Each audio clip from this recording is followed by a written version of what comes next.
গাছ যত বড় হয় এখানে বাতাসও বেশি লাগে। ব্রাহ্মণবাড়িয়াতে অসংখ্য অলিয়া উলিয়ার জায়গা, এটা অসংখ্য অলিয়াদের প্রেমধন্য রসুলের এস্কধন্য গর্ভভূমি ব্রাহ্মণবাড়িয়া। এর মধ্যে আবার চতুর্দিক থেকে বাতিলেরও বিশাল বড় আগ্রাসন। এই আগ্রাসনের একটা ভূমি ব্রাহ্মণবাড়িয়া। জিহ্বার চতুর্দিকে 32টা দাঁত আছে।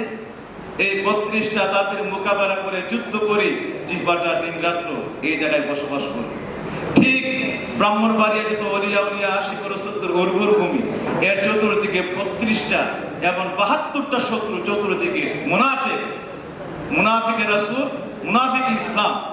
ওই রকম মুনাফিকগুলিও চতুর্দিকে আপনার আমার বা ঈমানের শত্রু হয়ে ওইভাবে আপনি আমাকে পদে পদে রাসূল প্রেমের উপরে লাঞ্ছনা, বঞ্চনা এবং বিভিন্ন প্রবঞ্চনা দিয়ে যাচ্ছে। সুতরাং আমাদেরকে জিহাদের ভূমিকায় এই জায়গাতে ব্রাহ্মণবাড়িয়াতে আমাদের এই কার্যক্রম পরিচালনা করতে হবে।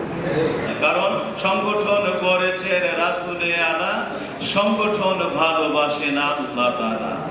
আহার ছাড়া যেমন জীবন বাঁচে না, আর সংগঠন ছাড়া তেমন ঈমান বাঁচে না।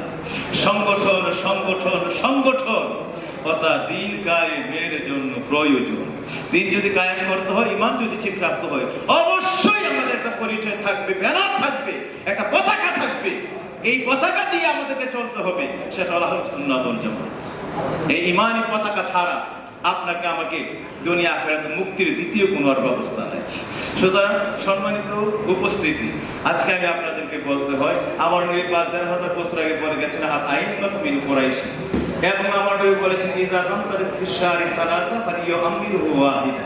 তোমরা যদি রাস্তায় তিনজনও চলো, একজনকে তোমরা তোমাদের মধ্য থেকে যে ব্যক্তি মানে আতাকুয়া পরহেজগারি দেয় এবং আমি নবীর সুন্নায় যার মধ্যে এই সকল গুণগুলি বেশি বিরাজমান, তাকে তোমরা নেতামাইরা চলো। তথাপিও তোমরা রাস্তার মধ্যে একাকি মানে কোনো নেতৃত্বহীনভাবে একা চলো না।